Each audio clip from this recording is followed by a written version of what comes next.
we welcome you to the Market Activity Center here in Taguig on this very special day. And for many PBA teams, the search for a championship begins here. Magandang gabi po sa kanilang lahat. Welcome to the 2010 PBA Rookie Draft, kung saan makikilala po ng madla ang mga magiging bagong idolo ng Philippine Basketball Association. 60 dreamers, 60 applicants vying for just 21 slots. Ganyan po kahigpit ang pagkakataong makapasok sa PBA. And we welcome you to our exclusive coverage of the PBA Draft. Pico Alili po kasama si Jason Webb for Solar TV. It is tough. Pero ganun ang mga pangarap, Jason. Hindi yan madaling makamit. Pero pag nakamit, it is going to be so sweet. Well, you know, as a player, the one thing that you dream of ay yung pagkakataon na makapunta sa PBA, to have your chance to play in the PBA. And of course, this is the first step, and actually the final step into making that roster. Like you said, 21 slots available out of 60. That means about 30% of our, 33% of our athletes will get a chance to get the tryout at least with their team. At yun ang makikita natin yun. And like they said, this draft, marami yung draft na to, marami nagsabi, short yung draft, naging mahaba, and so far, it seems that the tide has been turning. Looks like the coaches are saying that it's going to be a pretty deep draft.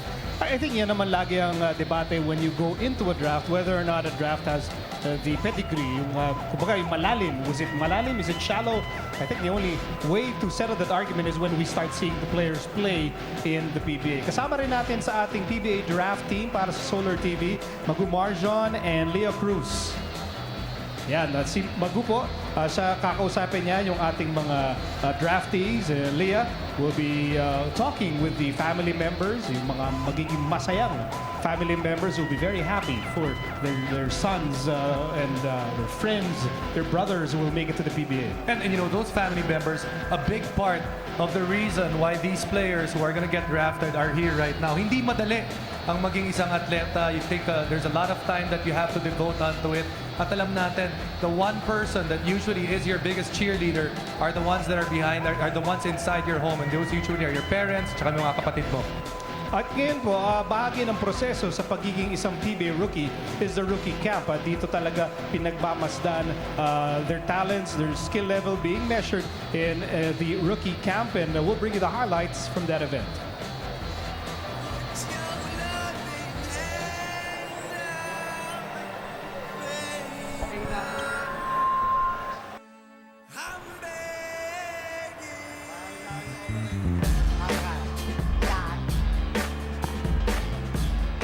Firstly, masaya parang yung mga teammate namin dati at saka yung mga kalaban namin dati, parang nakita ko. So parang reunion niya rin.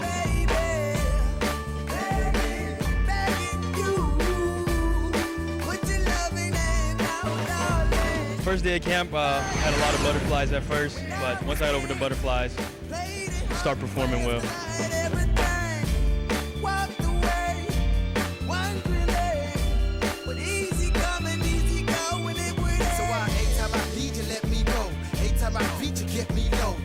I seek you, let me know. But I planted a seed, just let me grow. I'm on my knees while I'm cause I don't wanna lose. I got my arms so spread. I hope that my heart gets fed. Matter of fact, Hindi naman yung mawala sa player, no? Yung as a personality, yung never say die yung attitude. So yung mga kalaban, yung magagaling, ako ni James Shop, na Willie Miller.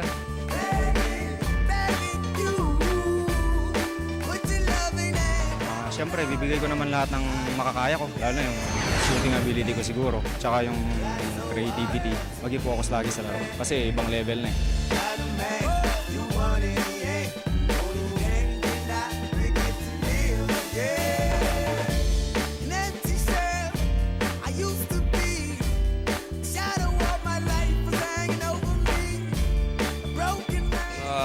First day scrimmage, medyo naninibago pa kasi medyo ngayon lang ulit ako tumakbo-takbo ng medyo matagal. So kahit medyo limited minute, feels great, lalo na panalo.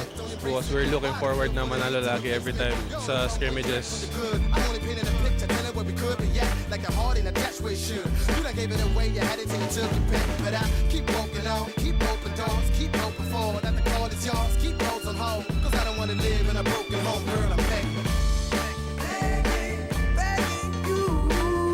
I had to sit out a year because my papers weren't done. So I had to wait a whole year back home for this moment, so I'm very excited. This is the only thing I want to be doing right now, playing for the PBA. I love to play basketball, and I'm going to give 100% every time I'm on the court. Just can't make it all alone. I'm holding on, can't fall back. Now white body just to come, right to fade to black. And again, come on, we go. And again, come on, we go. And again, come on, we go. And again, come on, we go. Bata pa ako, dream ko na makalaro ako, makaabot ako sa PBA. Even yung daddy ko, gusto niyang marating yan dati pero na-stop siya ng injury. So, pinramis ko sa kanya na aabutin ko yon para sa amin dalawa rin. Put your loving hand out, baby. Begging you. Put your loving hand out, darling. Ang kagandahan ng rookie camp, no? It gives a scientific approach sa pagpili, no? Pag-observe, no, sa mga draft applicants. And it also gives an opportunity for the guys that aren't really name brands out there to show their wares. Pakita nila kung ano yung kaya nila. Especially if you have some Phil-Americans that are here, yung iba sa kanila, unang pagkakataon pa lang na nakita ng mga coaches yung kanilang kayang gawin.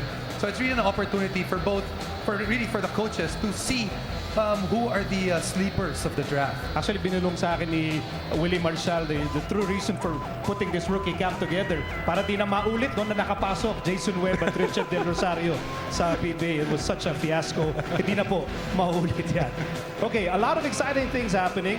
We have a new team coming in, and then meron tayong mga team dati na magbabago ng pangalan, hopefully for new fortunes sa ating liga. At binisita natin yung exciting launch of the Power 8 Tigers. Let's look at this.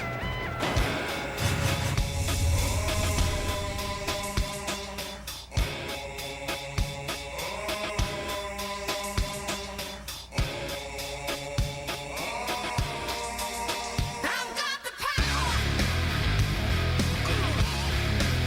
I've got the power. I said today we will end the glorious two first years of the Coca-Cola Tigers and a not so glorious next 5 years in the hope that the new Tigers we will unveil today will bring the game to a higher level because we know that our fans in the PBA deserve that. I'd like to show you and introduce to you a re-energized, rededicated basketball team for the Coca-Cola system in the Philippines, the Powerade Tigers.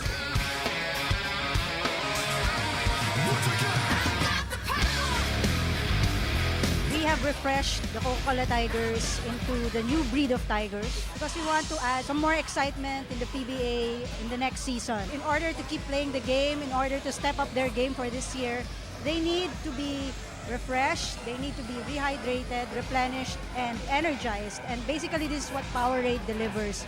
Because Powerade, with its electrolytes, helps the body absorb more fluids so that it can be taken to all the different organs in the body, allowing the players to keep playing the game that they love and play the last 2 minutes as excellently as they did the first 2 minutes of the game. Expect ng fans ngayon talagang more power ngayon yung Powerade Tigers.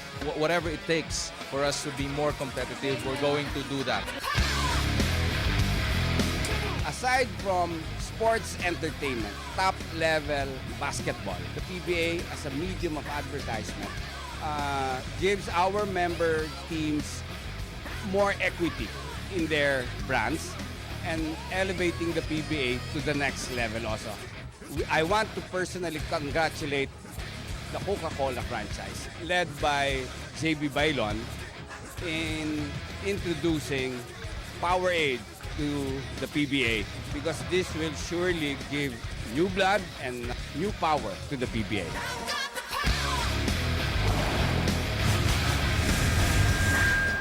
Ayan, yung dati pong Coca-Cola Tigers will now be known as the Power A Tigers. And you know, sometimes yung magbago ka ng pangalan, magbago ka ng uniforme, new mindset, it can really spell the difference. For the Coca-Cola franchise last couple of years, of course, there were times na iniisip nila, eto na yung kailangan. They made some big trades to be able to try to get to the next level. It hasn't happened. Baka ito na.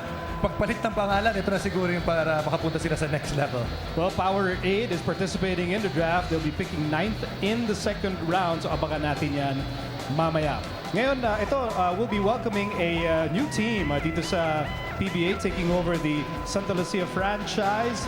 Let's meet the Meralco Bolts.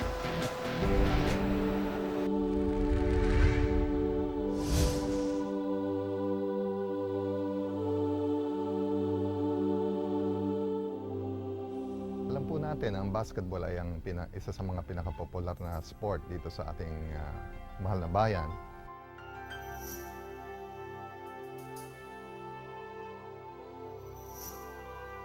Pero higit sa lahat, sa maraming mga kababayan natin, ang basketball ay isang ticket para sa isang magandang kinabukasan at tulay mula sa kahirapan. Kaya ito po ay naging bahagi na ng buhay ng ating mga kababayan. Meralco and our beloved country have always been partners in national development. And moving forward to the future, we'll have to continue that legacy. At the same time, we have to make sure that Meralco provides opportunities for young and aspiring basketball players and through the youth and sports advocacy and through the basketball team that we're using as an enabler of this program.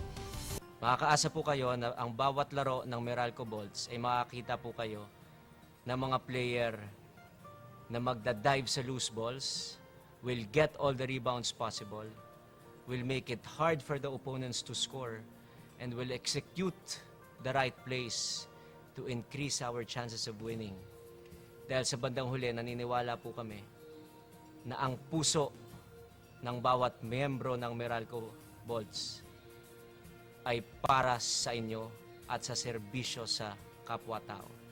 Sa basketball at sa laro ng buhay, puso ang kailangan mo.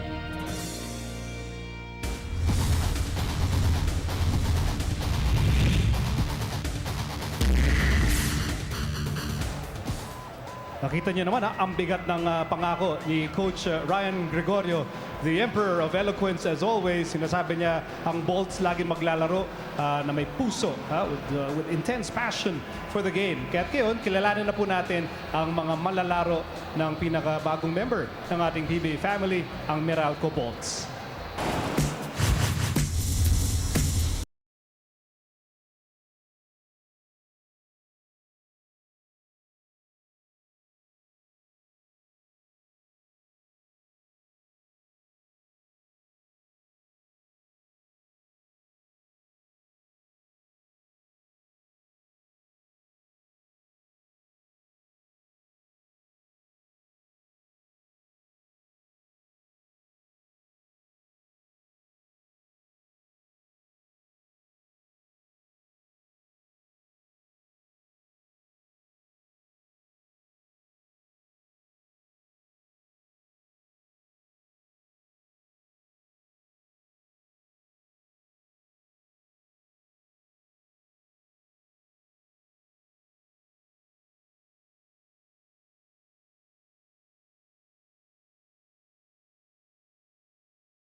yung pagbabalik ng Meralco, headed by Coach Ryan Gregorio, magandang paraan, Jason, no, to connect the fans of the old Meralco team from the old Mika days at yung mga magiging bagong fans po nila dito sa PBA. And it's so nice because gaya ng sinabi mo, no, meron na yung fan base eh. Yung mga barkada mo dati na nanonood ng Meralco. Hindi totoo yan. Yung mga, of course, panahon siyempre, siguro mga tito natin, ganyan, that were watching the old Meralco team that had some championships, especially in the Mika days, the time when they played against the Eco team and the old Mika. Ngayon, bumalik sila and they were talking about it. It's all about heart now for the Meralco team and of course, they're starting a new team. Marami silang pinasok ng mga bagong player. They're looking at maybe makabulagan ng konti in the coming season. And siguro makakuryente lang sila ng mga pang-5, pang-4, mga 4 na team and maganda na yun. Tama yan. No? I think one thing's for sure, they will always try and give an electrifying performance every time they hit the floor. Now, in just a moment, malapit na tayo magsimula sa ating PBA draft. So stick around. We'll be back after these messages.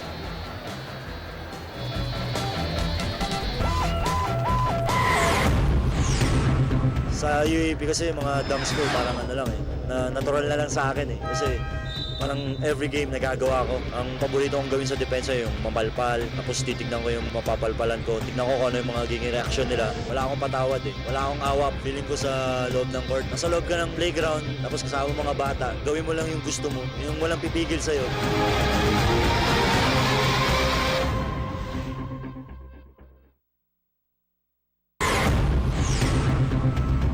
Gusto kong mag-lead ng team. Ayaw ko natatalo. Lahat naman ng mga manlalaro, di ba, gusto makalaro sa PBA. So, di lahat ng tao nabibigyan ng pagkakataon makalaro. Swerte ka talaga pag napunta ka sa liga.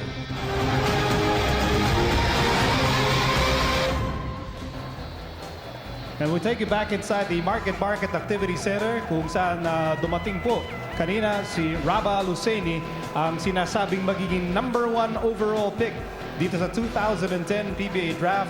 At balikan natin yung mga naging dating #1 pick dito sa PBA. And look at that, Paolo Mendoza in 2000, drafted by Santa Lucia. Willie Miller is there, Yancy Del Campo, Mike Cortez, Rich Alvarez, Jay Washington, Kelly Williams, Joe Devant, Gabe Norwood, and Japet Aguilar.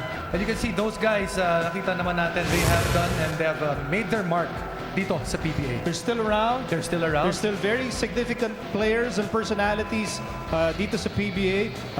There's of course an incredible amount of pressure pag ikaw ay nabansagang #1 overall draft pick. Well, you know, when you get drafted #1, although it's something that you dream of, gusto mo syempre, pag na-draft ka, mauna ka mapili. But also, there comes a lot of responsibility and like you said, a lot of pressure. Because once they say na ikaw yung #1 pick, there is an expectation that you're supposed to be the best player of that draft. I mean, not just best player, pero ito na, babagitin ko na, a possible franchise player. That's why you are the best of your class. And that's right, that's right.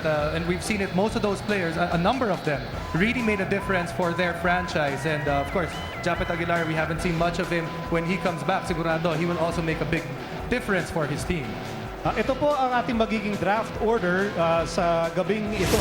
As we look at we'll have 2 rounds at ang una pong pipili, Air 21, Buena Mano, and they'll be very busy in the early part of the first round. Panay ang deliver nila ng sobre nila kung sino ang pipiliin nila. But let's explain kung bakit ba ang dami naman picks ng Air 21. The first pick right there is actually their very own pick. Yung unang-una, the first pick in the draft. Next up, they got the pick from Talk and Text in a trade where in Barako and within the Barako and Aljamal trade. And then Air 21, bago lang yan nung dumaan sa kanila si Mac Cardona. Then Talk and Text acquired their pick from Air 21, which was acquired by Air 21 from Coca-Cola. Rainer Shine, that's their original pick. Air 21 na naman. This one naman was acquired from Talk and Text in the Yancy de Ocampo trade. Barangay Ginebra gets their first pick at #7. This was acquired from Barako Bull, which was acquired by Barako from San Miguel in the Mike Holper trade. The 8th pick of the draft, which belongs to Barangay Ginebra, is their original pick. BMEG and then Alaska rounded out for the first round. So yan po yung ating order of battle for the first round. In the second round, mangunguna naman sa pagpili ang Meralco Bolts. Itong pick naman ng Meralco na to is given by the league because they are a new franchise. They get a first pick in the second round. Next up, pili na naman ang Barangay Ginebra. Ginebra is also going to be a busy team. They have 3 picks. 2 picks in the first round, tapos meron ito 1 pick in the second round. This pick, nakuha naman nila from Barako Bull in the Alex Crisano trade. Then BMEG Derby Ace gets the 3rd pick of the second round. This was acquired from Air 21. Meralco picks again at the 4th pick of the second round. Alaska Aces, this is their first pick of the second round, which was acquired from the Joe Devance and Sol Mercado trade, which was acquired by Wellcoat from the Coca-Cola Telan trade. Medyo magulo, no? Hindi naman. But next up, it's Barako Bull. This would be their first pick and their only pick of the draft. This is in the second round. This was acquired from Talk and Text in the Oddly Menor trade. Air 21 picks again. This was acquired from Ginebra. Power 8 has their only pick in the draft at number 9 in the second round, acquired from San Miguel. Air 21 then picks again. And finally, to round things out, it is Alaska once again. Nakikita ko yung mga kaibigan natin dito sa loob ng Market talagang pinag-aaralan yung draft order. Bakit yan importante? Gusto nilang malaman, no? Kung ilan ang maaaring makuhang mga bagong players ang kanilang mga teams, sino magiging maaaring kakampi ng kanilang mga idolo, ha? No? Lalo na yung mga kukuha sa first round, kukuha sa second round.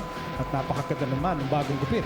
Ni John Dan Salvador, ha? Getting ready for the new season. Mukhang kinapos na naman sa budget. Sa side lang tinira. Sadya yun, sadya. Sadya ba yun? Sadya yun. I like the guts of John Dan for that haircut.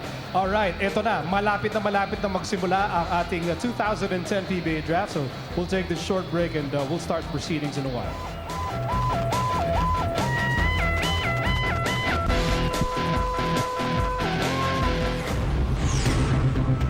May responsibility pa rin ako na parang magpakita sa draft. Finokus ko yung sarili ko doon. Yung shooting ko, yun kasi yung sinasabi nila yung parang wala pa ako. Simulan bata, parang fan talaga ako ng PBA kasi papanood ko lang sila dati. Parang ngayon, parang nandun na rin ako. Na-excite ako sa paglaro.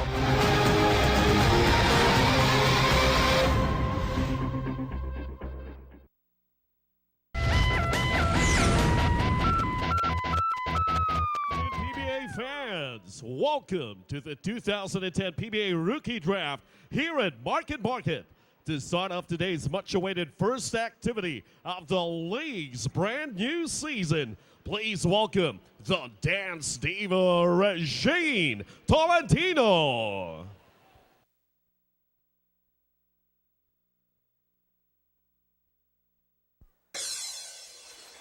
Make some noise!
you all could be California girls.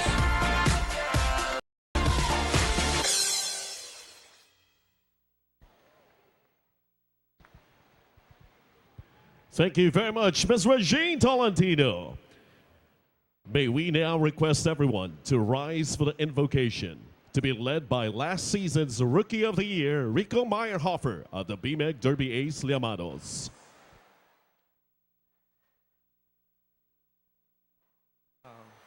Name of the Father, the Son, the Holy Spirit, and mahal namin Panginoon, butihin ka at ang iyong mga gawa ay walang hanggan. Maraming salamat po sa lahat ng mga biyayang pinagkaloob ninyo sa amin, sa aming liga, ang PBA. Naway patuloy ninyong patnubayan ang buong pamilya ng PBA. Ang aming Board of Governors, ang Commissioner's Office, ang mga kupunan, ang media, at ang aming milyon-milyong mga taga-subaybay. Gabayan mo kaming mga manlalaro, gawin mo kaming mga instrumento ng papakita ng pagkakaisa, pagkakaibigan, pagtutulungan, at patas na makikipaglaban. Hinihiling namin ito sa pamamagitan ng anak mong si Jesucristo. Amen. Please remain standing for the Philippine National Anthem to be led by Miss Nikki Bagaporo. May we request those wearing caps to remove them for a while, and let us all place our right hands on the left side of our chests. Bayang magiliw, perlas ng silanganan, alab ng puso, sa dibdib mo'y buhay.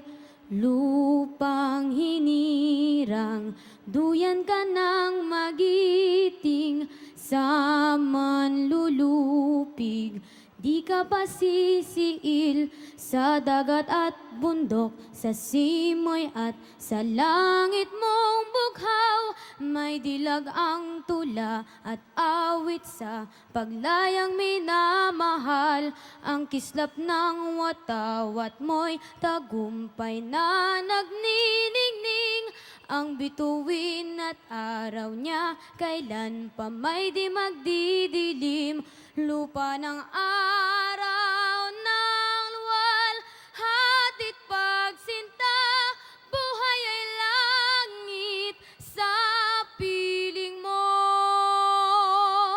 Aming ligaya na pag may mga api ang mamatay ng dahil sa'yo. Thank you, ladies and gentlemen. You may now take your seats. And now, let us welcome your host for this year's annual PBA Draft, the captivating Miss Patricia Bermudez-Hizon. Good afternoon, PBA fans, lalong-lalo na yung nandito ngayon sa Market. Magandang hapon sa inyong lahat. It is indeed an honor for me to be your host for the 26th PBA Draft at the onset of the league's 36th season. Wasn't it just 11 days ago, if you can refresh my memory, wasn't it just 11 days ago that we had ended our previous season with, of course, the Alaska Aces getting the 2010 PBA Fiesta Conference crown. So I think that has to be some sort of a record. Yung pinaka-short na gap between the last season and the annual draft, which of course marks the beginning of the new season. And I can see the Alaska Aces here. I'm sure they're still reeling from the victory, still fresh, and still getting ready to go to Disneyland. Still waiting. All right, well, ladies and gentlemen, it seems that everyone's here in full force, and I'm sure everyone here in Market and those who are watching in Solar TV are excited to see the personalities that are here. We have a lot of PBA superstars that are here, come in dressed to the nines, and we appreciate you coming like that. Also, we have our PBA Board of Governors present. Also, we'd like to welcome the PBA Commissioner's Office, who have been toiling very hard. They never have an off season, so thank you so much for putting this together. And of course, very important, our friends from the press, from the media, and of course Solar TV, which will be bringing you the full coverage of this PBA draft.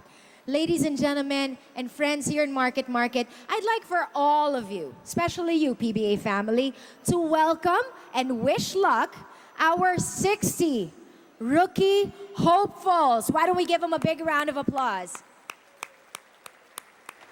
And why don't we get these draftees, the draft hopefuls, why don't you guys stand up? Why don't you guys stand up? The ones who are one of the 60, all of you, 60, tayo tayo para makita kayo ng mga fans. Kaway kayo sa mga fans dito sa Market. And you are looking at the future stars of the PBA. Thank you so much, gentlemen. And now, ladies and gentlemen, let's get everything started. Without further ado, we'd like to start this brand new PBA season with the welcome remarks coming from our new PBA commissioner. We have now Attorney Chito Salud.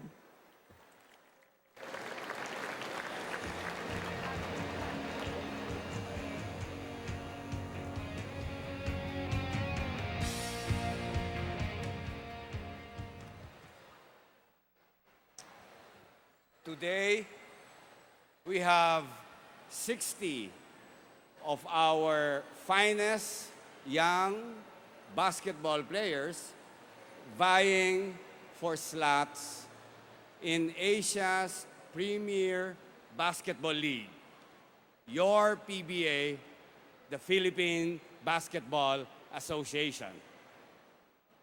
The PBA's 10-member teams representing the most successful corporations in the country will decide who and how many among these fine athletes will have the privilege of playing in our country's favorite league. Indeed, dreams will come true today.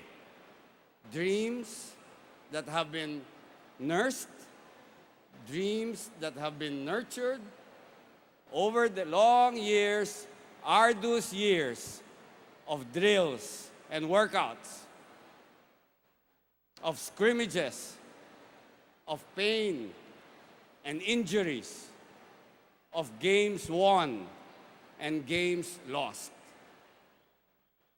But there is a time for everything. And today is your time. The PBA subscribes to and strongly espouses the values of hard work, self-discipline, teammanship, and fair play. Abide by these principles, and you shall not be astray.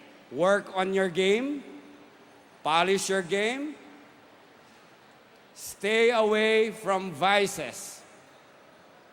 For this is what it takes, and this is what it means to be a professional basketball player in the Philippine Basketball Association. To all you rookies, I say, carpe diem, seize the day. This is your time. Don't waste it. Don't squander it. Embrace it. Play with your heart. Play with passion. For the PBA is really about sports, competition, and entertainment. I wish to congratulate all of you in advance. May your dreams come true today. And if they don't, may you continue to dream and pursue those dreams. For as I have said earlier, there is a time for everything. Maraming salamat po. Thank you so much, Commissioner Salud. I'd also like to acknowledge the presence of Commissioner Sunny Barrios.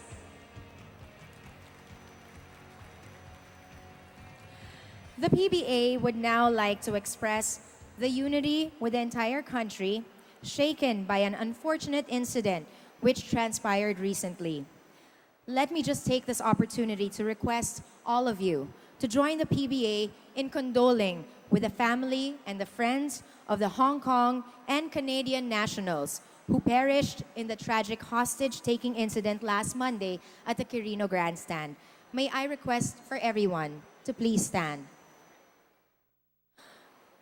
Let us all offer a minute of silence and prayer for the peaceful repose of the souls and ask the Holy Spirit to shower on our people and the people of Hong Kong our Lord's love, grace, and forgiveness.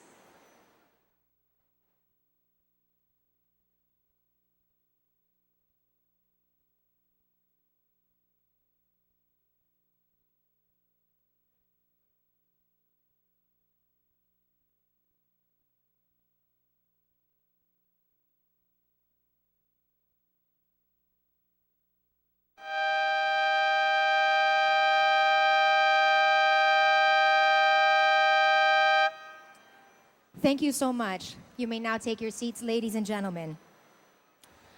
Let us now go back to the revelry of this new beginning for the PBA with the start of a new season. And speaking of new beginnings, as you probably all know already, our past PBA board chairman had to leave his post in haste because of the call for public service. Appointed by President Noynoy Aquino to head the Bureau of Customs last month, we would like to again formally recognize his untiring efforts as chairman who have helped make the league what it is today. On behalf of the PBA Board of Governors, the league will be presenting a plaque of appreciation to Mr. Lito Alvarez.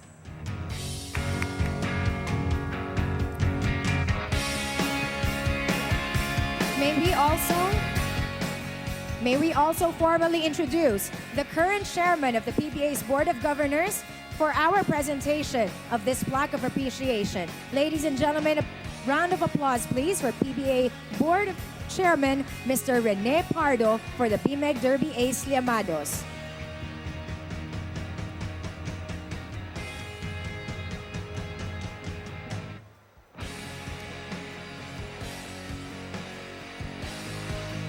Allow me to please read the text in this plaque of appreciation. The plaque of recognition is awarded to Angelito A. Alvarez, Commissioner, Bureau of Customs Chairman, PBA Board of Governors for the 35th season, in grateful appreciation for his resolute leadership, marketing savvy, and for bringing the PBA closer to the hearts of our less fortunate countrymen in worthy CSR projects, while at the same time fulfilling his steadfast commitment to the vision of the league.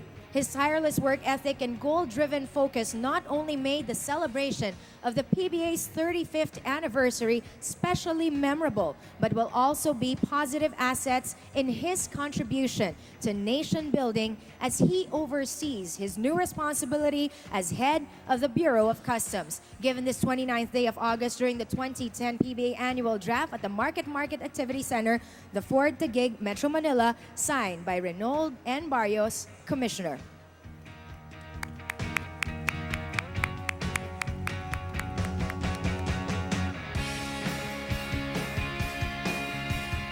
Ladies and gentlemen, Mr. Lito Alvarez. Magandang hapon po sa inyong lahat. Maraming po salamat sa pagkilala na pinagkaloob niyo sa akin ngayong araw na ito. PBA has really been good to me.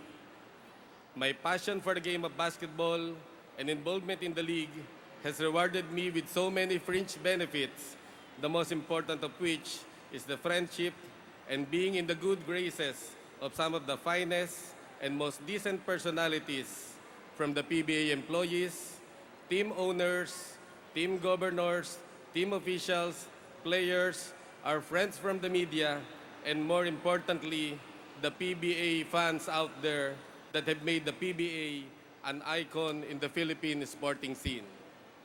My PBA journey, which started in the bleacher section of the Araneta Coliseum in the late 1970s, and highlighted by my memorable stint as chairman of the PBA board, has been an experience of a lifetime. As team manager, I will never forget the championship series between Air 21 and Barangay Ginebra 2 years ago, witnessed by perhaps the biggest crowd in the PBA finals history. I will also never forget the trades that I made for today. My favorite team, Air 21, will have 4 first-round picks, including the top 3 picks the first time that this ever happened in the history of the PBA. No matter what, I will always look back to my PBA years with fondness and rightfully regard it as one of the ground jewels of my existence. Pero hindi po dito nagtatapos ang aking kaugnayan sa PBA. Kahit na ako ay isa na ngayong opisyal sa pamahalaan ni Pangulong Noynoy Aquino bilang Commissioner ng Customs, dala ko pa rin ang tatak ng PBA laban kung laban as I continue my fight against those who would like to deprive the government of its much-needed revenues. Umasa po kayo na ako'y mananatili na isang masugid na tagahanga at taga-subaybay ng ating pinakamamahal na liga. Sabi nga ng aking kaibigang si Waki Trillo at ni Wilfred Uitengsu ng Alaska na binabati ko sa pagiging champion sa katatapos lamang na PBA Reinforced Conference, wala pa ring tatalo sa PBA. Muli, maraming salamat po sa inyong lahat. Again, congratulations, Mr. Lito Alvarez, and of course, best of luck also to our PBA Commissioner, Attorney Chito Salud, and our current PBA Chairman, Mr. Rene Pardo. Well, PBA fans, you already met your new commissioner and the current chairman who was supposed to formally start his term actually today, but he had to do it a couple of weeks in advance, and we appreciate the efforts. Now, with the two of them at the helm, the league's 36th season truly promises to be another banner season like no other. Now, it's time to get to the gist of the matter. We will now begin the 2010 PBA Annual Draft. And with the help of our good commissioner, Commissioner Salud will be announcing the picks. The first overall pick of the 2010 PBA Draft belongs to the Air 21 Express. The Air 21 Express has already given their pick, and Commissioner Salud, if you can present their choice. The number 1 draft pick by Air 21 Express is Severino Noy Baclao.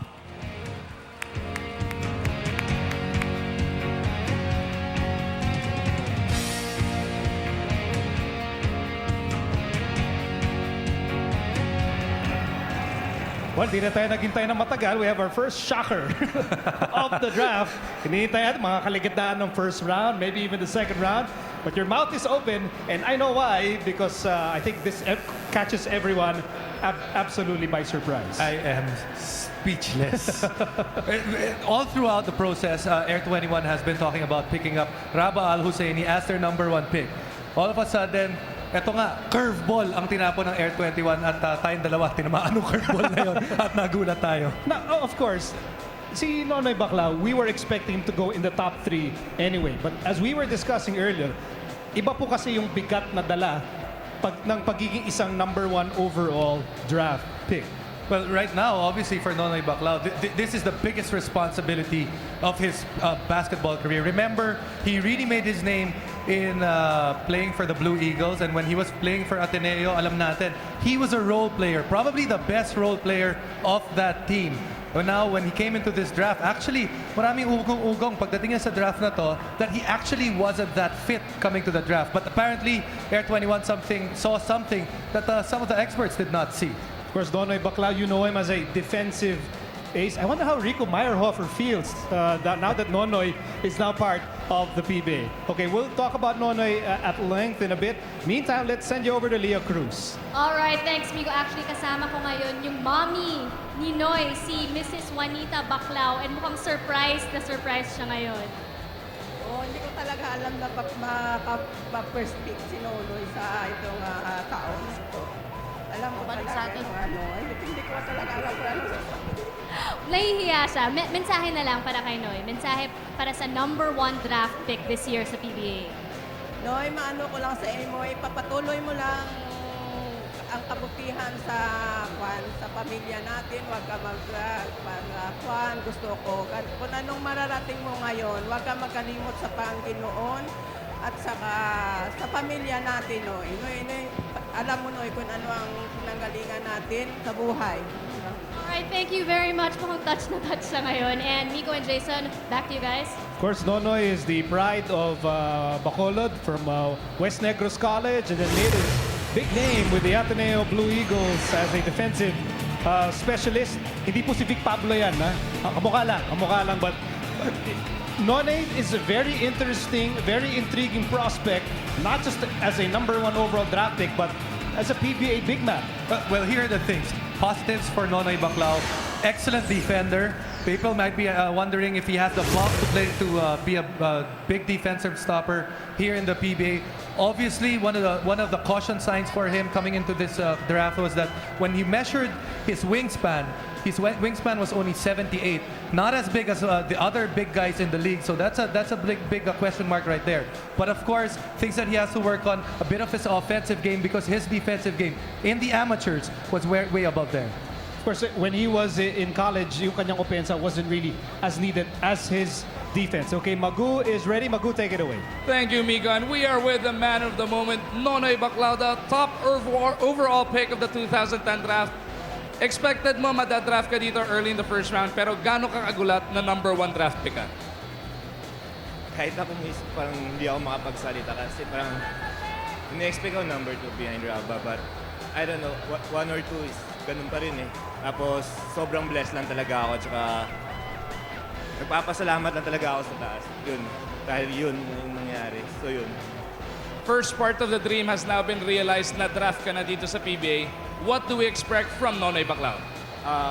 Siguro ganun pa rin yung hassle nandun, tapos yung more intensity, tapos yung maturity sa loob ng court. So yun. Sa Air 21, magiging coach mo si Coach Yeng Giao. Sa mga storyang narinig mo na, ikaw ba natatakot o na-challenge dito? Mas na-excite ako. Kasi parang Air 21 kasi parang running gun. So parang mas gusto ko yung klaseng na laro na yun. So yun. Okay, congratulations once again, Nonoy Baclao, the first overall pick of the 2010 draft. Let's send it back over to Patricia. Thank you so much. Now, the second pick overall in our 2010 PBA draft also goes to the Air 21 Express, and they have already given their choice to Commissioner Chito. Their choice is Raba Al-Husseini.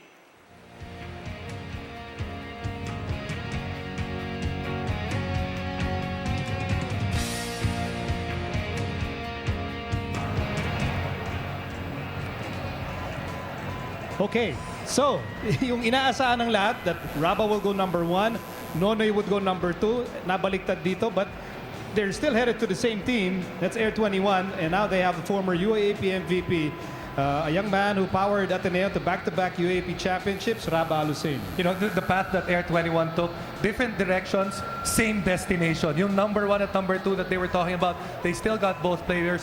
Raba Al-Husseini, proven winner, got MVPs under his name, a big guy that can shoot from the outside, which is always a big plus. A guy that can shoot about 15 feet, that's always a big plus when you're a big man in the PBA. Natural lamang na ang katanungan ng marami, yung mga nakanood kay Raba, his development into a role player, into a primetime player with Ateneo.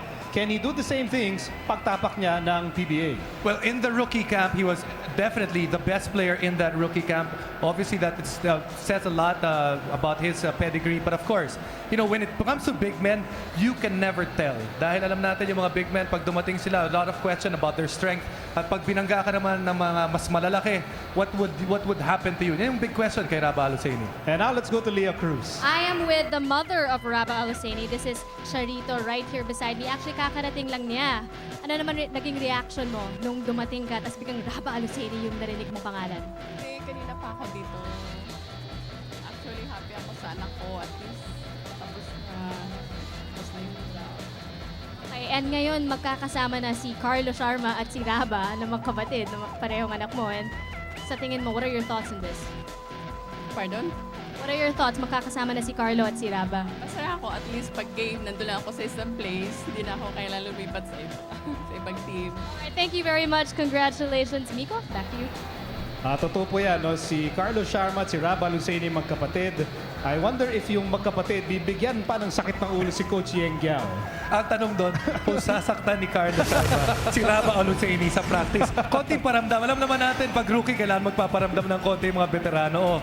Whereas Raba in action during the rookie camp, a lot of upside really para kay Raba Aluseni. And like we said, a big guy that can shoot, a legitimate big guy because he's over 6 feet 5, 6 feet 6 inches, and a soft touch. That's what you're getting with Raba Aluseni.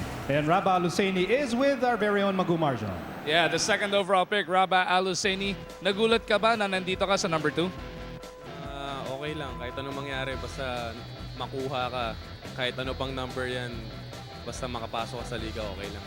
Makakasama mo ngayon, kuya mo, si Carlos Sharma. This must be exciting times for you guys. First time nyo magkakasama sa isang team, di ba? First time namin. So ngayon, nakarating ka na dito sa PBA, na-draft ka na. Does this relieve you of the pressure o nagdadagdag pa? Siguro yung pressure pagdating na sa liga. As of now, isipin ko muna kung ano yung dapat kong gawin on myself, kung paano magpalakas para maging ready sa liga.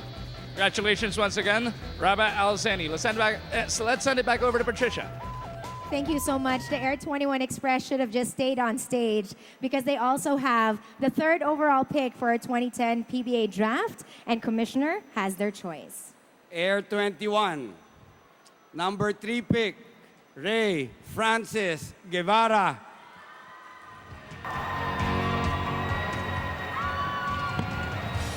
Aba, daming fans ni Ray Guevara dito sa Market para dumagundong tayo.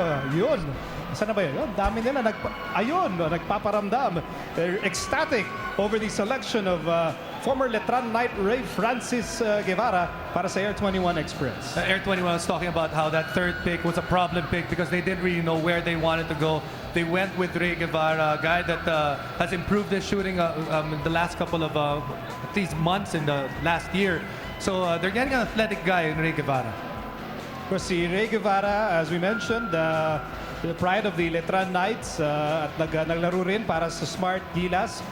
Temporarily hobbled by an injury, but right now we're welcoming him into the PBA. Let's go to Leah Cruz. I am with Ray Guevara's mom, Juvie Guevara. And anong sa tingin mo yung ano yung mga thoughts mo na nakapunta si Ray sa Air 21? Masaya kami, buong pamilya, talaga masaya. Saka nagpapasalamat kami kay God na napunta siya dyan, saka sa Letran Knights, saka, pati sa Smart Gilas. Mensahe mo naman para kay Ray.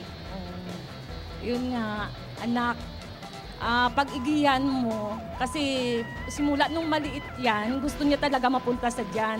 Yun yung nawala sa papa niya eh. Yun yung sinasabi niya na, papabayaan mo ako, gusto ko talaga mapunta dyan. Kaya nagpapasalamat kami. Okay, thank you very much. Congratulations. And Miko, Jason?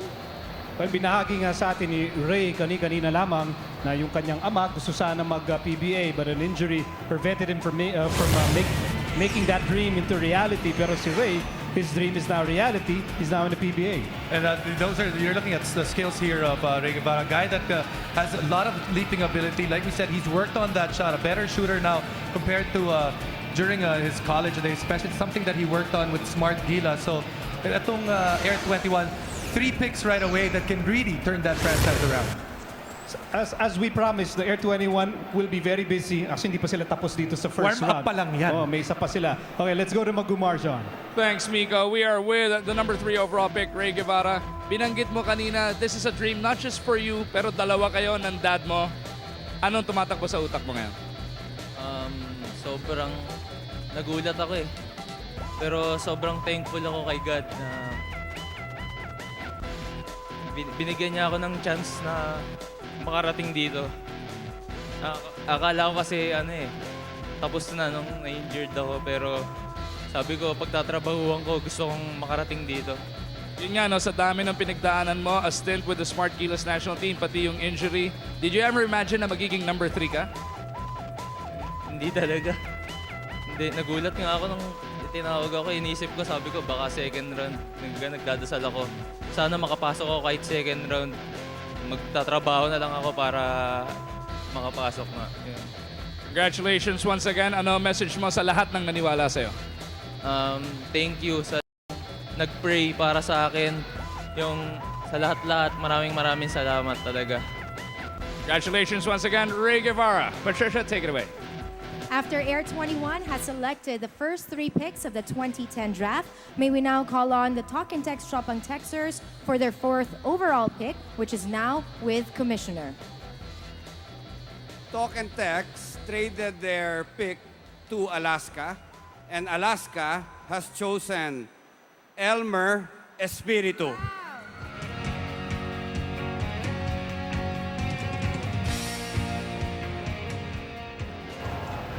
Well, this is the other fun part of draft day, yung mga draft day trades. And it actually happens on the floor dito sa Market. Talk and Text just traded their 4th overall pick to the Alaska Aces, and the Alaska Aces selected the very athletic, the high-flying Elmer Espiritu. We all know Alaska just coming from a championship. They're getting Elmer Espiritu. Sinabi mo nga, very athletic. And the one thing that really was a highlight for me was his wingspan, 82 inches. That's about a wingspan of a 6'8" player. Napakahaba na. And of course, alam natin that he can jump out of the gym. And in terms of defense, when you look at the players that we have right now, in terms of defense, him and Baclao, the best 2 defenders on the list right now. Let's go to Leah Cruz. I am with Elmer Espiritu's dad, Mr. Efren Espiritu. Ngayon, syempre may pressure na ngayon. Alaska Aces recently concluded Fiesta Conference Champion. Sa tingin mo, magli-live up ba si Elmer sa challenge na to? Siguro naman, ibibigay niya ang best niya. Excited ako at nakuha sila ng Alaska. Magkakasama na sila ni Mark Borboran. Bakit ba? Best friends ba sila? Oo, sa UM kasama na sila sa JRU pa. Oo. So, anong payo mo para sa anak mo? Give it the best shot. Stay away from the vices.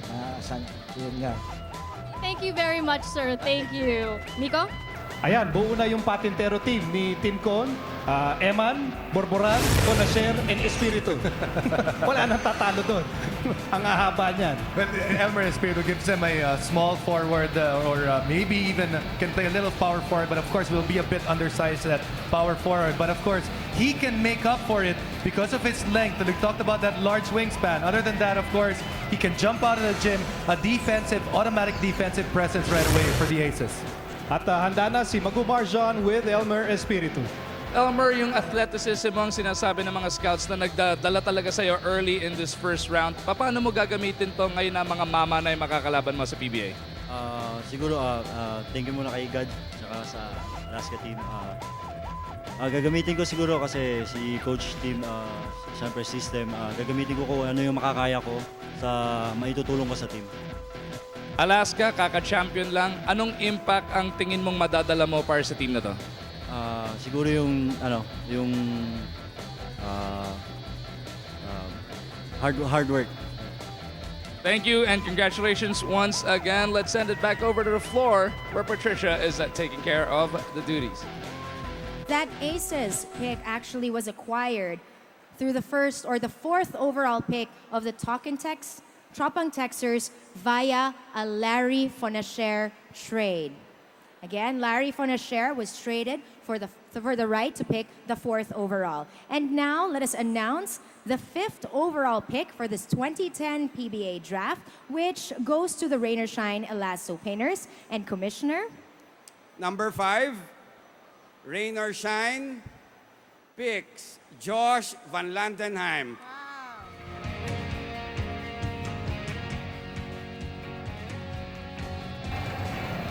Ito, dating naglaro sa PBL, si Josh Van Landingham. The first of the Phil Foreigners na papasok dito sa ating draft class. And I think the one with the longest name. Ito na yung kinakatakutan ng mga broadcasters, Mr. Van Landingham. But for the Rain or Shine Elasto Painters, the one thing they wanted to get in this draft was a small forward or a big 3 or a small 4, a guy that can relieve the pressure of their guys on that position dahil doon talaga sila na kulang nung last conference. Let's go to Leo Cruz. I am with Josh Van Landingham's uncle, Dong Layug. Now, tito ka sa mommy side niya? Mommy side po. Okay, alam naman natin na si Josh medyo nahirapan makuha yung mga documents niya dito sa Pilipinas. Ano naman masasabi mo na finally nakarating na siya dito sa PBA? Matagal niya nang pinangarap yan. Noong pang last year, nag-PBL siya. Nakuha niya yung mga ibang award doon. Na mythical siya, best shooter. Kaya lang, medyo yung dokumento na-delay kaya hindi siya nakapag-drop last year. So, pinilit namin ngayon matrabaho sa tulong ng manager niya. Pasalamat kami kay manager. Pwede ba Pwede. Si Manager Charlie D. ang talagang nagtrabaho po. Okay, and ikaw naman yung nakasama niya dito on this very important day. Ano yung payo mo sa kanya? Payo ko sa iyo, Diyos, maglaro ka ng maigi dahil ito na yung pangarap ko. Intindihan ba niya yan? Oo. Para sa mommy niya. Thank you very much, sir. Thank you, Miko and Jason. Okay, so we should start practicing, Jason. Panlandingham. Para di tayo magkamali. When he Josh na lang. Josh V. Josh V. Parang Gary V. Here's Van Landingham in action during the rookie camp. Well, right here, you'll see what he can do. He can shoot from the outside. He's a lefty. When we talked about what Rain or Shine needed, they needed a guy that could alleviate all the minutes that Gabe Norwood is playing for their team. And that's what Van Landingham is going to try to do for Rain or Shine. And Josh Van Landingham will be speaking with our very own Magu Marjan. Miko, ang practicing mo, Van Landingham, yes sir. Because yes sir, Van Landingham finally here after a year of trying to get to the PBA. Tell me what your thoughts are right now. Is it all worth it? It's all worth it. I waited so long, and that year I took off, it was just so hard, because I wanted to be here last year, but I'm here now, and I'm just really excited. Rain or Shine, your brand new team. What do you bring to the table for this franchise? I just hope I can bring anything they want from me. I hope I can give it to them on the floor and help them out and win some ball games. Thank you once again, and congratulations, the 5th overall pick, Josh Van Landingham. Let's send it back over to Miko and Jason. At magpapatuloy po ang isang napaka-exciting 2010 PBA Draft dito sa Solar TV after these.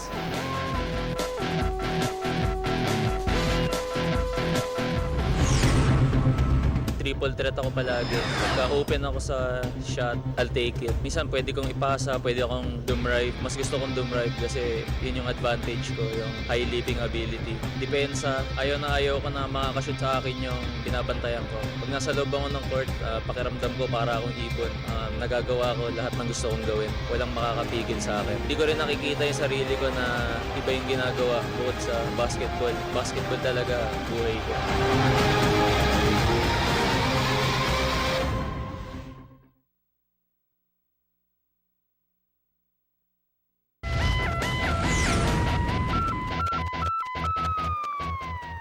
Back with us here at the Market Activity Center for the continuation of our 2010 PBA Draft. We have just concluded the first half of the first round, and now we continue with the 6th overall pick of the first round, which goes to the Air 21 Express. Commissioner?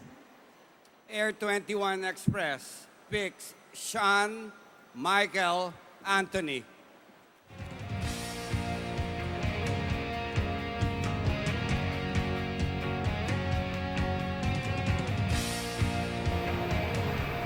Okay, ito yung mga bagong makikilala natin.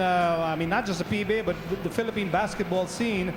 Meet Sean Michael Anthony, ang napiling 6th overall pick ng Air 21. Well, he's 6'4", and then comes from McGill University. At ito si Sean Michael Anthony. The reason why he impressed a lot of the coaches was that they noticed itong player na to, very hardworking, does a lot of the dirty work, was really, they were talking about how he was at times when he was the one scoring, he was still the first guy down the court. So nakikita natin na those are qualities na gustong-gusto talaga ng mga coaches. So si Sean Michael Anthony joins top pick Nonoy Baclao, 2nd overall pick Raba Aloseni, and 3rd overall pick Ray Guevara para sa Air 21. Talagang namakyaw Air 21 here in the first round. As promised, they will be very busy. Meron pa sila sa second round. Meron pa sila, so they're not done. Okay, so let's see more of Sean Michael Anthony nung siya po ay sumali sa rookie camp. But he's a guy in the basket. I believe he had a broken nose throughout the camp, and that's why a lot of the scouts were very impressed with him, that he was working that hard given the fact na may tama pa yung ilong niya. So, those are qualities that everyone wants. That means that he's a fighter when you have a guy like that. I think when you talk about players who are fighters, yan ang pinakagusto ni Coach Jocelyn Yeng Giao. Yan naman. Type na type ni Coach Yeng yung mga palaban.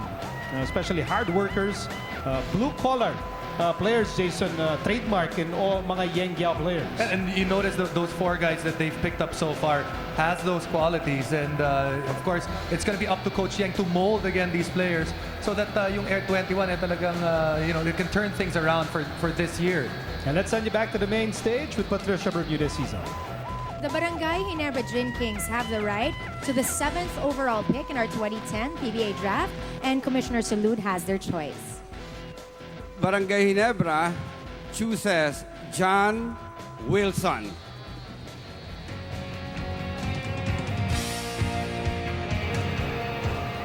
Well, John Wilson, the super scorer mula sa Jose Rizal University at matagal din naglaro sa PBL.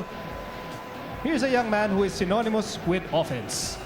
And for Barangay Ginebra right now, they have a lot of players that are under contract. Obviously, they have a lot of guards, but they also have to look at the future. This is a team that is not getting any younger, especially in that guard core. So John Wilson will have to wait his turn. And of course, it's a great opportunity for him dahil maaari siyang matuto sa mga talagang kalidad ng mga shooters in that guard position for Barangay Ginebra. A thought just popped in my head, Jason. John Wilson, doesn't he remind you of Ronald Tubit? Athletic, huh? A spitfire of a player, not afraid to go inside, drive against 3, 4, 8 defenders, and still make the shot. Well, of course, I think the bigger difference, I think Ronald Tubit is a much more accomplished defender compared to John Wilson, especially even during their college days. But John Wilson, a better scorer during the time kung i-compare natin silang dalawa nung college sila. Here's John Wilson in action. Nung kanyang huling tournament para sa PBL, pangkaraniwan kay John Wilson to score 20, 25, 30 points. And now, let's send you back to Patricia Bermudez-Siza. The Barangay Ginebra Gin Kings remain on stage because they also have the right to the 8th overall pick of our 2010 PBA draft. Barangay Ginebra, for their number 8 pick, chooses Jimbo Aquino.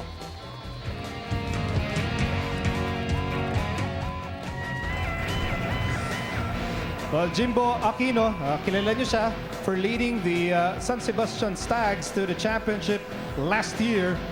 At marami nagsasabi, he plays just like his head coach in San Sebastian, Ato Agustin. He's so steady and he can score when his team needs him to score. At Barangay Ginebra getting 2 guards that, like you said, are scorers and will likely play about the same position. But like we said, in that guard position, they're also trying to get a little bit younger. And those 2 guys, when you look at them, you might say these 2 guys were the prime scorers in the NCAA last year. Of course, ang magiging pangalawang challenge for John and Jimbo is how to really enter that guard-loaded Ginebra lineup. We talked about it. You look at Jimbo Aquino. He made a mark with San Sebastian. Was the Finals MVP at that time when he played for the Stags. And like you said, ito kilala ni Coach Ato. He brought him in his first year with San Sebastian. And he has that outside shot, but he can also go to the basket. And that's really critical. When you're getting a scorer, it is important that you get a guy that can actually go to the outside, but also is not afraid to go and drive to the basket. Hindi siya nagiging unidimensional. And now let's send you back to Patricia.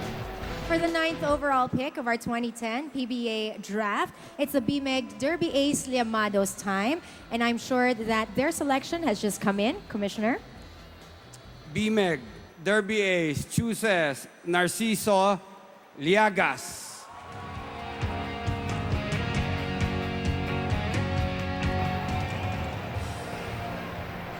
Malagay ko, marami sa inyo naalala pa si Pare Liagas from his heroic performance in Game 2 of the UAP Finals last year.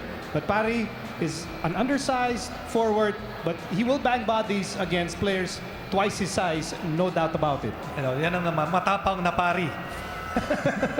Amen. But when you look at Pare Liagas, for BMEG Derby Ace, they were looking to shore up they're the core of big men. That's what they were talking about. They were hoping to get a guy like Parillagas at that pick. Ito, eksakto na yung nakuha nila because obviously, Parillagas, when you look at after Raba Alusaini, Nonoy Baclao, and Elmer Espiritu, he was the best available big man in that draft.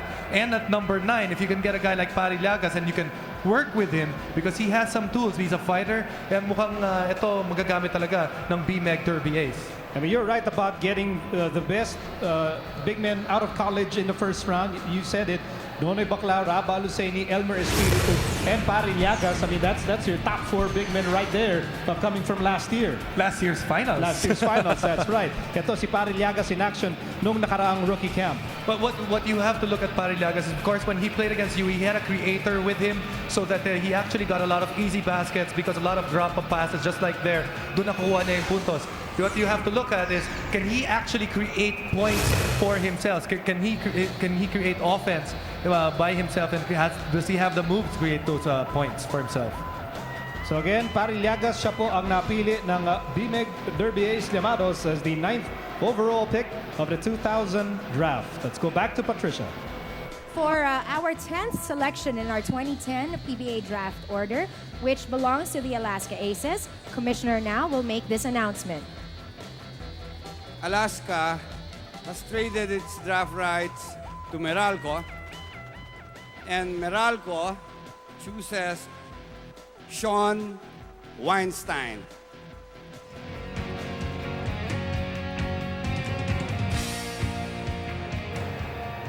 Para pag sinabi mong Weinstein, piano yung naiisip ko eh. But here, Weinstein will try to make a name for himself as a basketball player for the Meralco Bolts na nakuha yung pick ng Alaska Aces. I believe Sean Weinstein was the player in which naging teammate ata ni Tony Washam. So may inside knowledge dito si Coach Ryan. Remember, Tony Washam played for him in the last conference. So maybe some good things were said about itong si Sean Weinstein.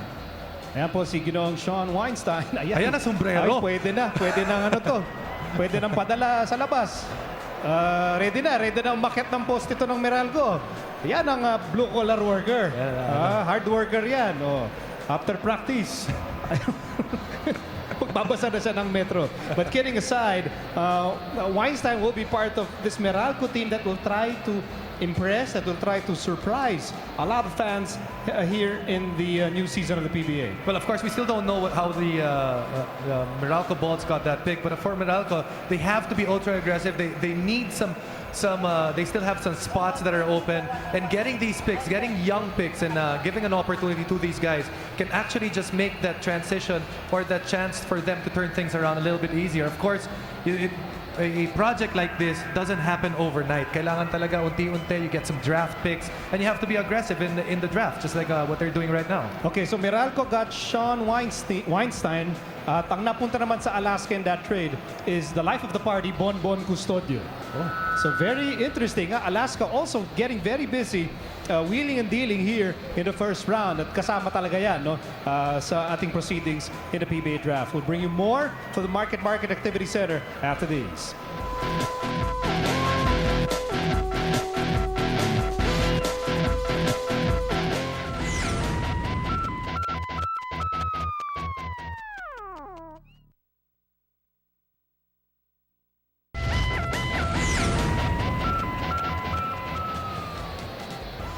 Well, it's been a very busy day dito sa Market for all teams involved. Some teams busier than others in shoring up their lineups as we continue our coverage of the 2010 PBA Draft dito sa Solar TV. Balikan po natin ang mga naganap in the first round. And I tell you, ang dami pong naganap in that first round on and off the board. Ito po ang nangyari. Air 21 picking 1, 2, 3 at kinuha po nila si Nonoy Baclao na ikinagulat ng lahat. Pangalawa, Raba Alusaini, no surprises there. Another surprise pick, Ray Guevara, picked 3rd overall, Jason. But for Air 21, I believe when they were talking about their first 3 picks, these 3 guys were actually top of their list. Of course, the only question really was, magiging Guevara ba o Espiritu yung magiging number 3 pick nila? Obviously, they went with Ray Guevara because they already have some big men already in their 4 with those 2 picks up there.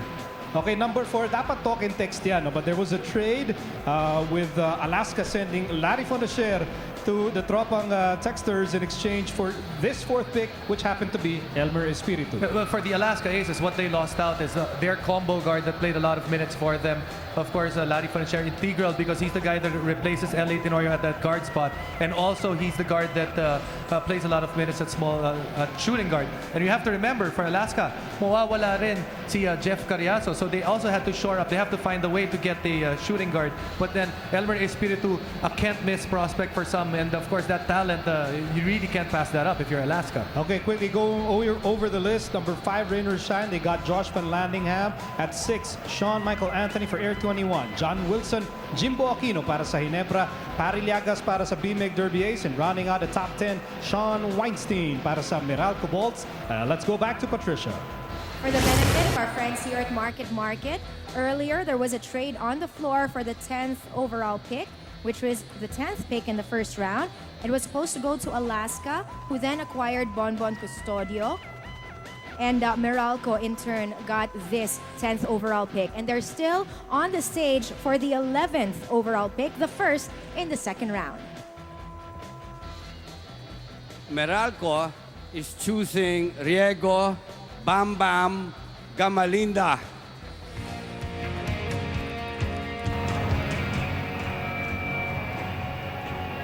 Well, dumadami ang Red Lions natin dito sa PBA. Bam Bam Gamalinda, the 11th overall pick ng Meralco Bolts, will be joining his former teammates like Oji Menor and Yusuf Al-Jamal. And right now, Meralco also putting in some guys that know how to win. Obviously, it is a building up process for them to shore up their lineup or to have players in that lineup. But also, you want to be able to put guys that are used to winning. Bam Bam Gamalinda, one of those guys that is used to winning when he, like you said, when he was with San Beda. At ang katanungan na lang dito kung kakasya kay Bam Bam ang hard hat. Bibigay ng ayun na, bibigay ng Meralco sa kanya. Wow. Such a privilege to be wearing that hard hat. Again, Meralco, they want to excite the fans, and Bam Bam is one exciting player. They talked about people with heart. Of course, Bam Bam, one of those guys is a tough worker. They talked about it at the onset, that this is a team that's going to play with a lot of heart. So you have to get guys that are really going to play their hearts out and leave everything on the floor. Gamalinda, one of those guys. Of course, Gamalinda was a scorer when he was with San Beda, and when he was in the PBL. Maybe there are some upper body strength issues here because at his position, the way he plays the game, he will get back up. And like you said, at times, he likes to power his way to the basket. Not really a guy that will beat you all of a sudden with a burst of quickness. And if you like to finish strong in this league, like you said, you have to work on your upper body. But Gamalinda, no doubt about it, he has the instincts of a scorer. And sometimes that's all that matters. Wala ako nun eh. Alam ko yun. Matagal na. Let's send you back to Patricia. Thanks a lot, Miko. The second pick of the second round belongs to the Barangay Ginebra Gin Kings, and Commissioner Salud has their choice. Barangay Ginebra picks Robert Labagala.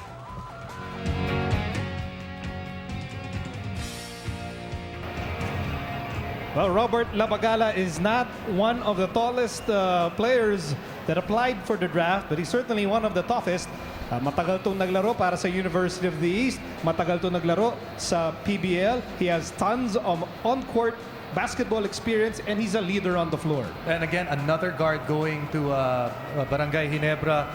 Now it's a point guard. He's going to play a lot of point guard. Labagala's going to play a lot of point guard.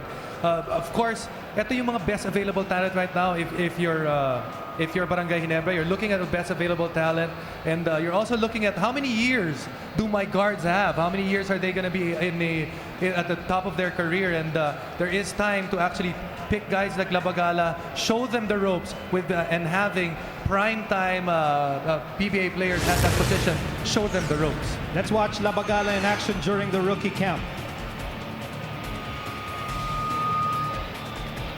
Labagala also one of those guys. He's a lefty, can create off the dribble, also has a decent shot from the outside.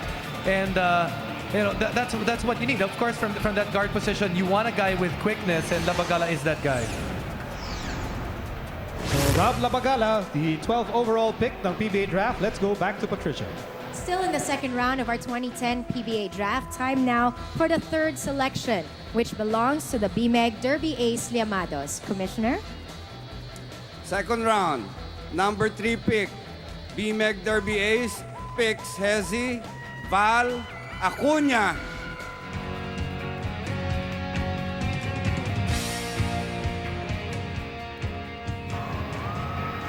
Okay, aaminin natin, this comes as a surprise.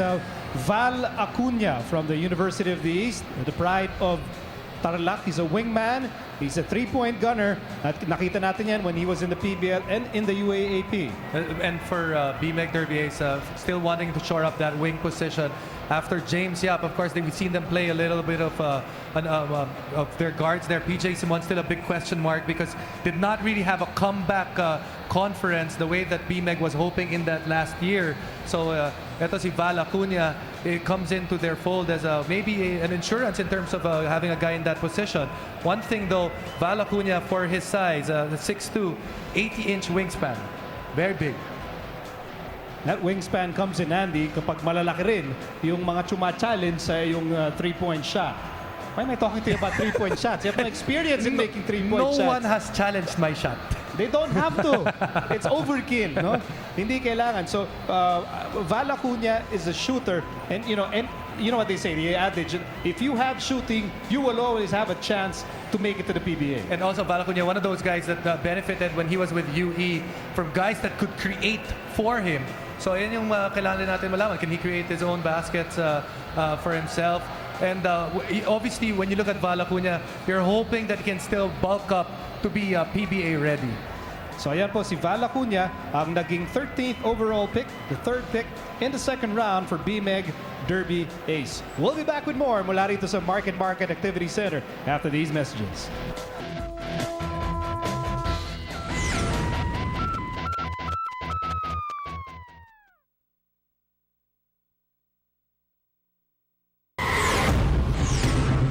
Parang energy player ako eh. Hindi naman talaga ako yung tipo na go-to guy. Gusto ko yung mga nakakuha ko ng offensive rebounds, then putbacks. Sobrang nag-enjoy talaga ako pag nasa loob ako ng court. Kumbaga, mahal ko talaga yung basketball. Pag nakapaglaro ako sa PBA, matatawag ko ito isang achievement.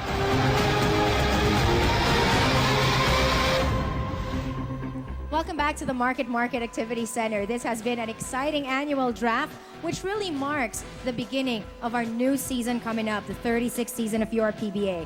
Continuing now with our second round, we have here the fourth in this stage of the draft, and this belongs to Meralco, and Commissioner now has their choice. Meralco picks Ford Arao.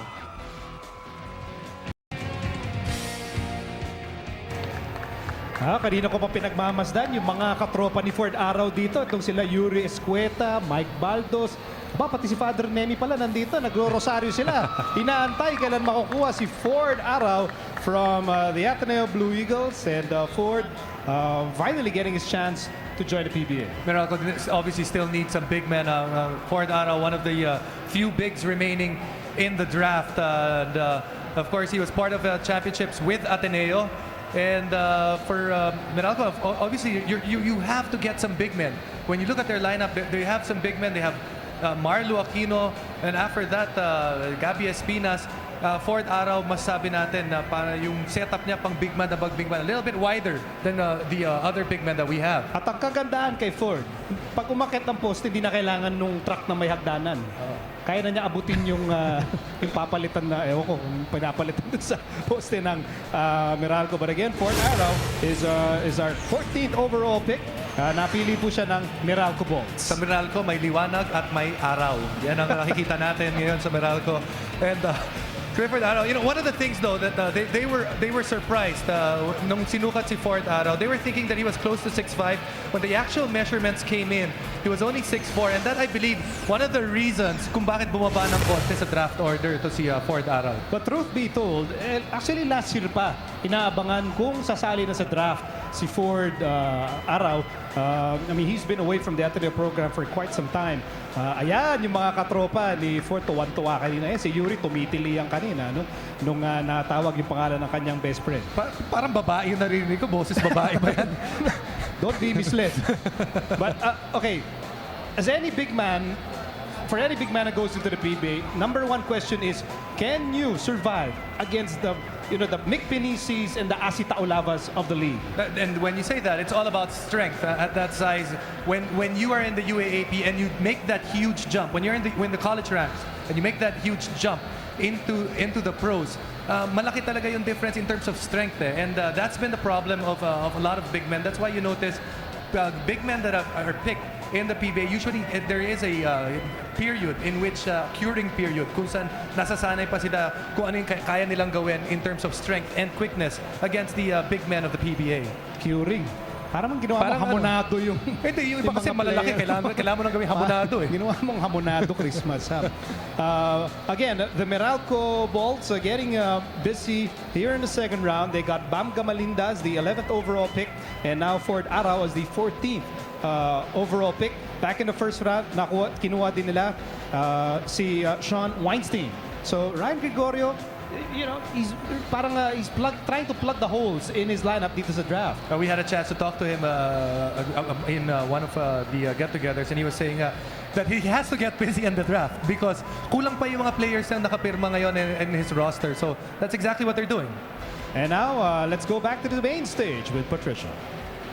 The fifth pick of the second round of your 2010 PBA draft is supposed to belong to the Alaska Aces. Commissioner now has this announcement. Alaska has traded the number 5 pick to Rain or Shine, and Rain or Shine has chosen RJ Hazul.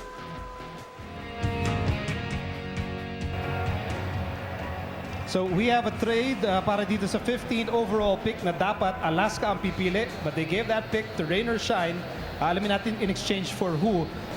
Rain or Shine selects former Letran sharpshooter RJ Hazul. When you look at it, RJ Hazul could have actually worked out for either team, the Alaska Aces or Rain or Shine. Rain or Shine making that move to get him. We still don't know kung ano yung give up ng Rain or Shine to be able to get RJ Hazul. But RJ Hazul, one of those guys that can score from the outside. Big question, but the big problem with him is that he might be, or he is a little undersized to play that two-guard position. And the question is, can he actually play that point guard position for a team in the PBA? Does he have the dribbling skills to do that?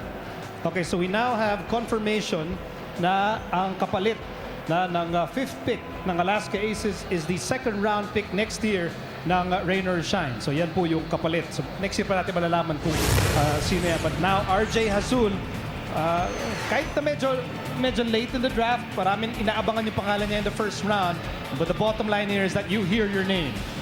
And he gets drafted. You might say could be a steal of the draft because not a guy that you would have that people thought that was going to get picked in middle of the second round. RJ Hazul can shoot from the outside, and like we said, question is what position is he going to play in the PBA? Obviously, he's a combo guard, but if you're a combo guard, you have to be good at either being a point guard or be very good at playing that off-guard position. That's the question mark nga kay RJ Hazul. Which is always a challenge para dun sa mga scoring guards in college and the amateurs.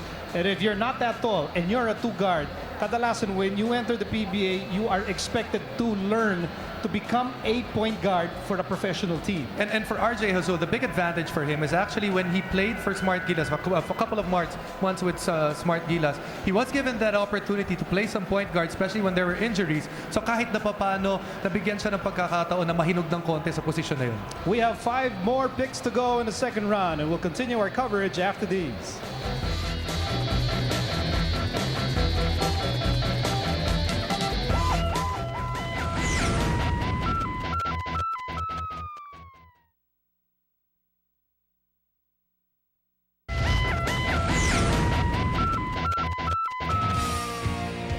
Back with us here at the Market Activity Center for our 2010 PBA draft. Just a handful of players to be selected now. In the second round, we are to announce the 6th pick here, which belongs to Meralco. Commissioner? Meralco picks Kazim Mirza.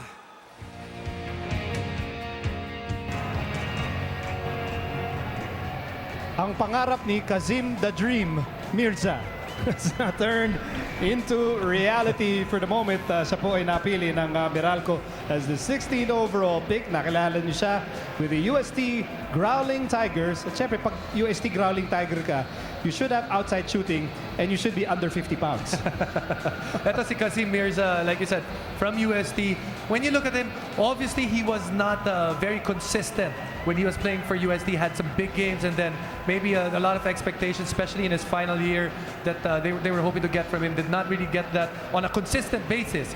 But when you have a guy, Kazim Mirza, over 6 feet 4 inches that can play the wing, that is a project in waiting for any coach. He has to learn how to wear that hard hat though. Hindi ganyan. Ginawa mo naman hip-hop eh. Ayan. That's how you wear it properly. Kazim Mirza, I agree. Project, long limbs, long arms, long legs. Most importantly, he can hit the three-point shot. But if you are big and you can hit that shot from the outside, that's a big plus. You're looking at, Meralco, that is a team that Coach Ryan has. You're looking at maybe can play a role, something like Canaleta was doing for his old team. A guy that has size in that maybe off-guard small forward spot and has quickness, and they're hoping that he can blossom into something like that. And let's go back to Patricia. Getting now their first and maybe perhaps their only opportunity to draft here in our 2010 PBA draft. We have the 7th pick for the second round belonging to Barako Bull. The Barako Bulls pick Borgi Hermida.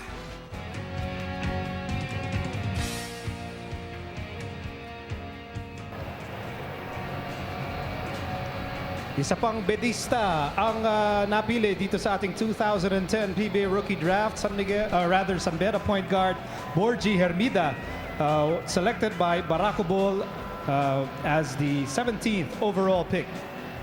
And talk about trying to make a name for yourself just in time.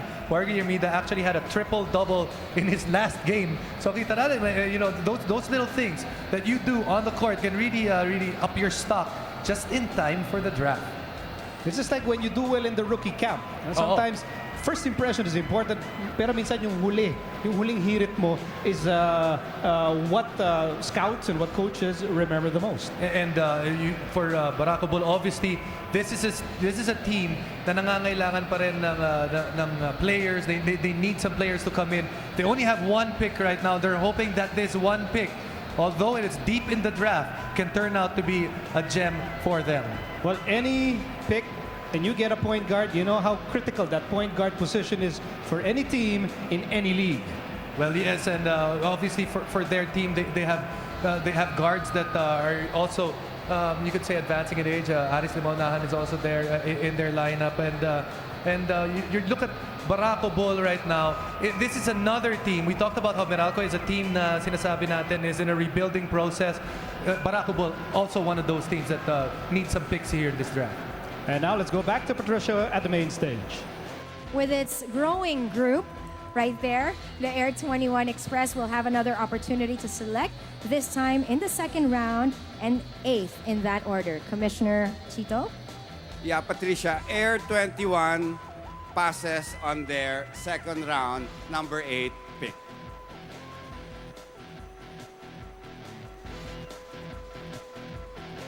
Thank you so much, and that is the first that we have for today. Air 21 passing for the right, but there seems to be some clarification.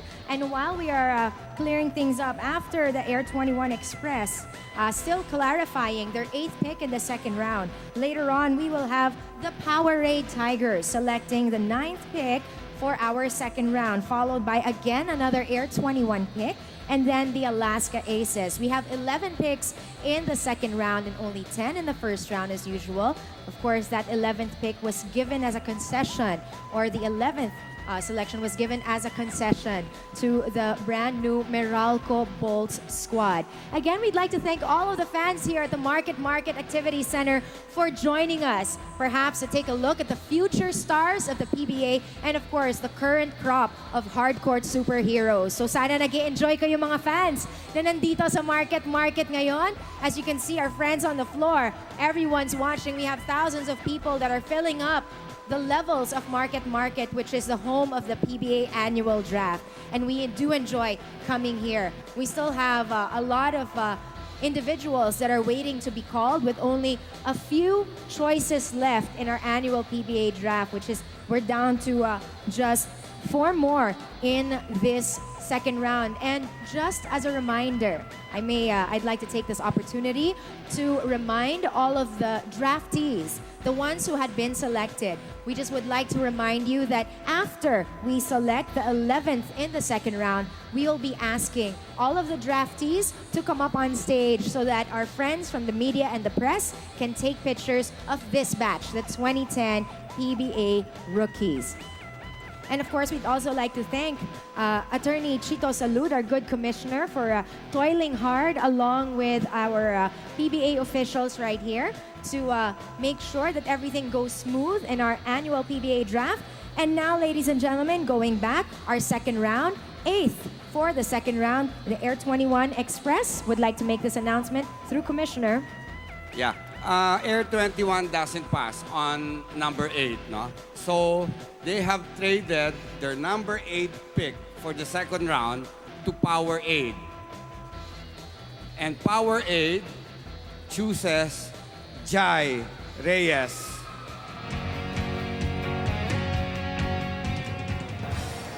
Well, how about that? You and I, Jason, we're just looking at the name of Jai Reyes on our master list of the 60 applicants. We were wondering where Jai would land with just several picks to go. And all of a sudden, fate intervenes. Air 21 initially passes and then changes its mind, then suddenly trades it to Power 8, and Power 8 selects Dynamite Jai Reyes. Jai Reyes, another member of that Ateneo team that had a lot of success in the UAAP. Another guy, when you look at him, the question again is, obviously the guy can shoot, but what position is he going to play in the PBA? Obviously, he has to play some point guard. At that point guard position, is he that type of guy that can actually set up his team, can break pressure? So those are the questions for Jai Reyes. It does not take a chemical engineer to figure out that Jai does not have the size, but certainly has the shooting. And that, of course, will always be an issue. How will he survive in the rough and tumble world of PBA backcourts? Well, if you have that ability to shoot, and you have that ability and that leadership that both qualities he possesses, you have that opportunity to be successful in the PBA. Obviously, he has to work on being able to carry that basketball or bring that basketball down with a lot of pressure against him. And maybe another question is another thing that he has to work on is has to get a little bit bigger, because obviously even if when you look at guards, it's about quickness. There are a lot of big guards in the PBA that might be able or will be able to handle Jai Reyes at the post, and they're just bringing him down with their strength. Roger Yap is waiting. Winnie Arboleda is waiting for Jai Reyes, ang ating 18th. Overall pick para sa Power 8 Tigers. Back with our last 3 picks sa 2010 draft after this.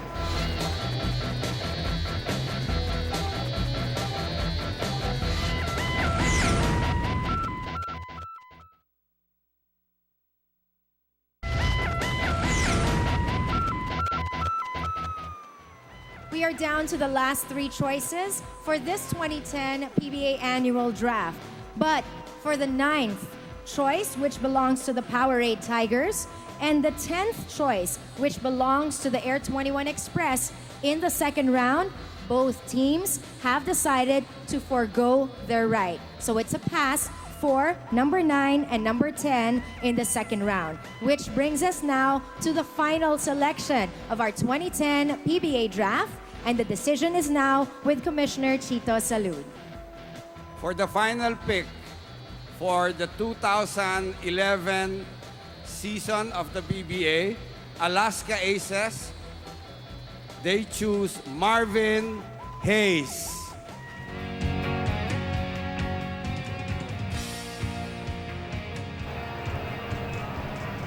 Well, nagtatalo kami ni Jason, no? Sino yung huling makukuha? We were looking at several names, but instead, the Alaska Aces get the banger out of JRU, Marvin Hayes. Well, a little undersized when you talk about Marvin Hayes, because he's only about 6'1", but then He's a guy that plays much bigger than his size. Nakikita natin yan. A guy that can get a lot of rebounds for his team. Maybe does not have a consistent length in terms of his shooting. But one thing that is given, this is a guy that is a fighter and does not play his size. Plays much bigger. I absolutely agree. Marvin Hayes plays with a special kind of fury on the floor. Part of it is because he battles often bigger guys, and part of it because it's probably very instinctive on his part to try and dive for loose balls, try and grab those rebounds against 3-4 opponents. And these are qualities that Tim Cone likes. And for Alaska, very busy day. They will close out the drafting order because that's the last pick. Coming from a team that actually just bagged a title, they were very aggressive here, and even to the last pick, trying to get a player that they felt comfortable, that they think, given an opportunity, might be able to earn a spot for them. That says a lot about how you sustain success dito sa PBA. We'll be back with more from the Market Activity Center after these important messages.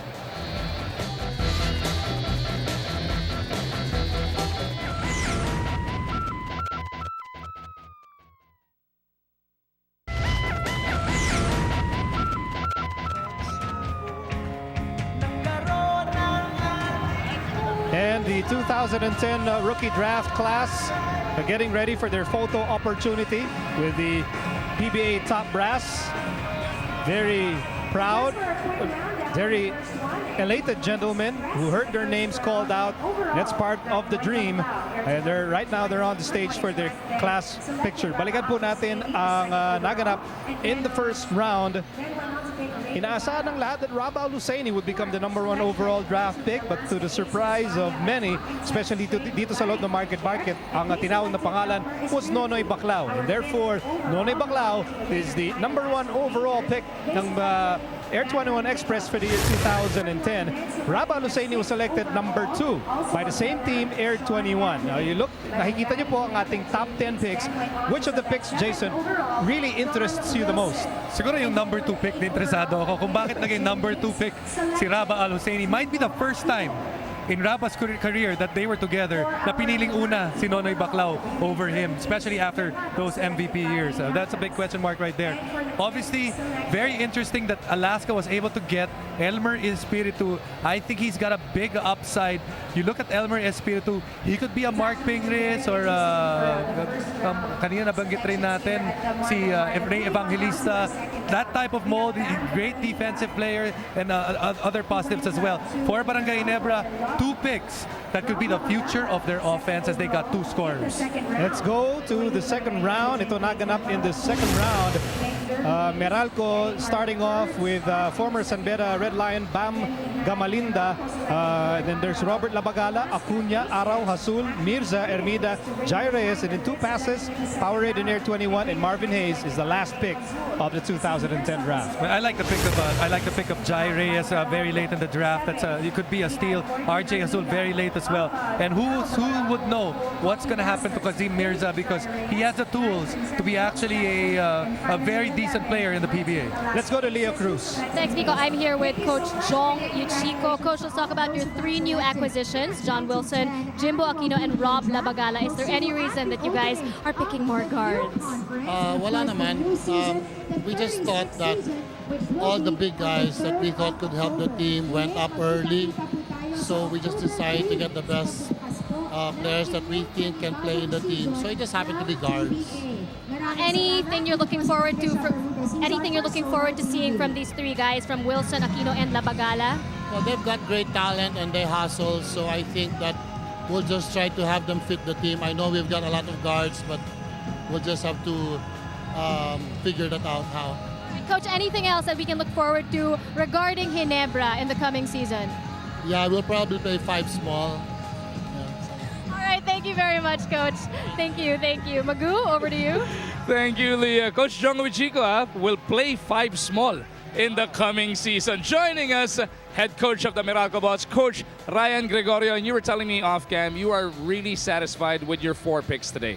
Well, yes, because prior to this draft, we were really thinking of priority spots that needed to be filled in. So we had Weinstein, Gamalinda, Ford Araw, and Mirza. So we're happy with our picks. Of course, you are building your team right now, fresh almost from scratch, not really. Yung kinakailangan mga spots, you've gotten to fill them. Do we expect more movement from you guys?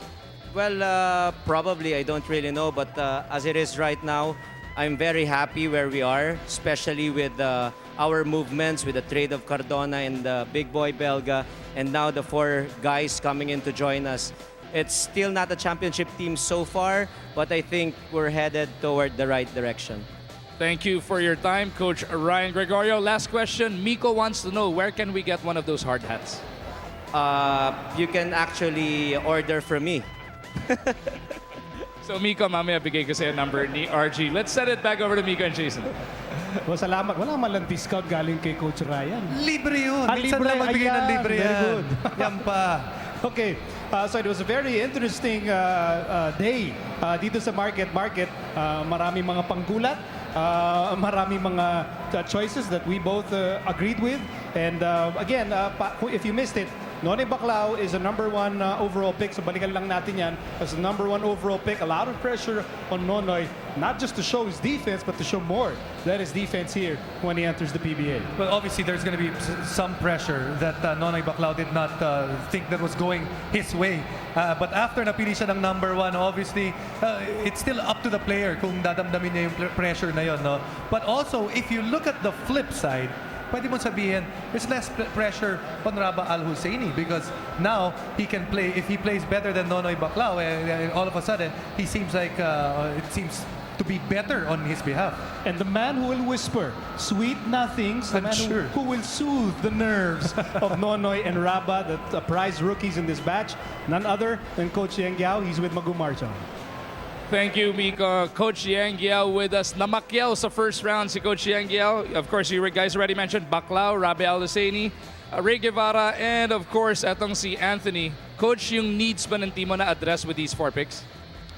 Yeah, na-address naman, we needed the big men because of our big men from the past conference going to other teams. Wala namang ibang sigurong mas dominanting big man dun sa draft. Better than Al-Husseini at saka kay Nonoy Baclao. So we're really very happy with those 2 guys. Ray Guevara, palagay ko malaking potential niya para sa team. He's a great offensive player with defensive instincts. He's very physical, athletic. So yun ang gusto namin. And Sean Anthony, I guess, impressed all of us because he's a hard-nosed player. He's a hard worker. He can score if he wants to, but he can also play roles whatever is asked of him. No? So masaya kami. This is, I think, a rebuilding season for Air 21. But it will take a little time to mold these guys into championship caliber players. But I think we have the talent, and we can blend them in with our old veterans, and I'm sure that this conference is going to be a good conference for us. Coach, Nonoy Baclao, your first overall pick. Uubra na naman ba yung Yang Giao magic dito? Outside of Richard De Rosario, lahat ng team na hinawakan mo, nagkaroon ng isang role player na naging legitimate star. Sana naman, of course, Richard De Rosario is an exemption, but I think I couldn't be happier with the guys that I have. There's a saying, you can't really teach heart, and the 4 players that we got, these guys have the heart, and I think we can capitalize on that and build on that advantage that we have. Thank you, Coach, for your time, and good luck in the coming season. Let's turn it back over to Miko and Jason. Well, sa ngayon, looks like Yang Giao is the winner dito sa ating Sunday sweepstakes sa dami ng kanyang nabingwit na player in the draft. When sabi niya kanina, you can't teach heart. Pero when you're playing for Coach Yang Giao, magkakaroon ka rin ng puso eventually. Kailangan tumubo ang puso mo. And they were busy. They were so busy na pagdating na second round, pagod na sila, ayaw na nila umakyat ulit.